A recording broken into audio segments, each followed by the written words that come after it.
आप सभी का हमारे YouTube चैनल पर स्वागत है।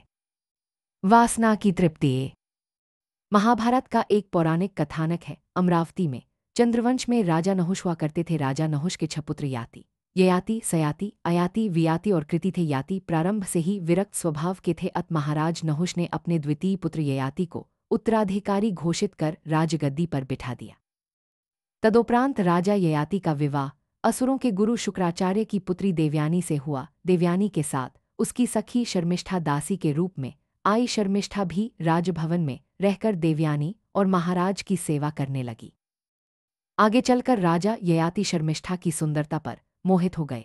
उसने याचनापूर्वक उनसे ऋतुकाल में पुत्ररत्न प्राप्ति की कामना की। इस बात के लिए राजा ययाति ने पहले ही दैत्यगुरु शुक्राचार्य से प्रतिज्ञा की थी कि वह देवयानी के अलावा किसी भी पर नारी पर दृष्टि नहीं डालेंगे। किंतु फिर भी उन्होंने शर्मिष्ठा के प्रस्ताव को स्वीकार किया और उससे समागम करके 3 वर्ष में 3 पुत्र रत्न प्रदान किए। जब यह बात देवयानी को पता चली तो उसने अपने पिता शुक्राचार्य को बता दिया। राजा ययाति द्वारा अपनी प्रतिज्ञा तोड़े जाने पर शुक्राचार्य ने उसे शुक्रहीन अर्थात वृद्धत्व का श्राप दे डाला।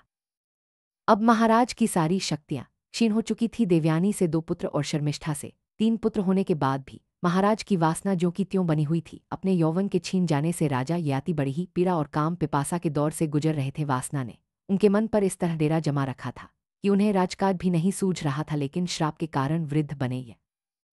तभी एक दिन मृत्यु ने उनके द्वार पर दस्तक दी। आंखें खुली तो देखा कि सामने यमराज खड़े बोल रहे थे, राजा ययाति तुम्हारी आयु पूरी हो चुकी है, परलोक गमन की तैयारी कर लो।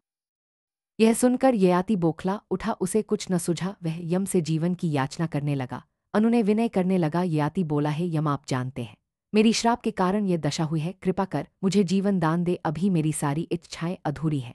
आखिर ययाति की वासना याचना बनकर निकल ही आई। यम बोले, ऐसा नहीं हो सकता ययाति, हर मनुष्य के जीवन का एक निश्चित समय होता है, उस आयु भोग के बाद सबको विदा होना पड़ता है, यही शाश्वत नियम है।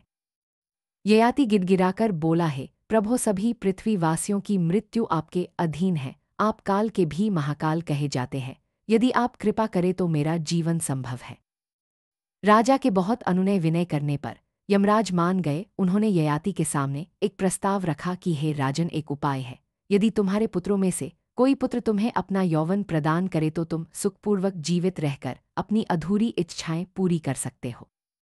यह सुनकर विषयों के चिंतन में लिप्त और मन का गुलाम ययाति निर्लज होकर अपने पुत्रों से यौवन की याचना करने लगा। अधिकांश पुत्रों ने इस अवस्था में वासना के वशीभूत अपने पिता को क्रोधपूर्वक दुत्कार कर अपना यौवन देने से मना कर दिया। किंतु राजा ययाति की दासी शर्मिष्ठा के सबसे छोटे पुत्र पुरु को अपने पिता की अवस्था पर दया आ गई। उसने आगे बढ़कर पितृभक्ति दिखाई।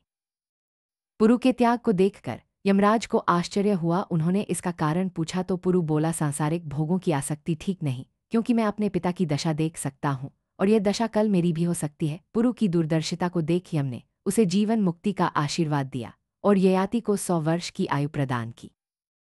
100 वर्ष बाद जब यमराज फिर लौटे तो उन्होंने देखा कि राजा ययाति कई रानियां और सैकड़ों बच्चे पैदा करने के बाद भी अतृप्त दिखाई दिए। ययाति ने फिर से वही अतृप्त इच्छाएं पूरी करने के लिए जीवनदान देने की याचना की। यमराज ने फिर से वही प्रस्ताव रखा। इस बार भी ययाति ने अपने पुत्रों से वासना और भोगों की पूर्ति के लिए आयु और भोग की याचना की। पैदा हुए पुत्रों में से इस प्रकार यह प्रसंग 10 बार पुनरावर्तित हुआ और राजा ययाति अपने 10 पुत्रों के यौवन से 100 करके 1000 वर्ष तक जीवित रहे और सांसारिक वासनाओं के भोग में लिप्त बने रहे। जब 1 सहस्त्र वर्ष तक भोग लिप्सा में लिप्त करने पर भी ययाति को कोई तृप्ति नहीं मिली तो विषय वासना से उनको घृणा हो गई। जब अंतिम बार यमराज का आगमन हुआ तब राजा ययाति ने पश्चाताप व्यक्त कर भोगा न भुक्ता वैमेव भुक्ता, तपो न तप्तिन वैमेव तप्ता, कालो न यातो वैमेव याता, तृष्णा न जीर्णा वैमेव जीर्णा।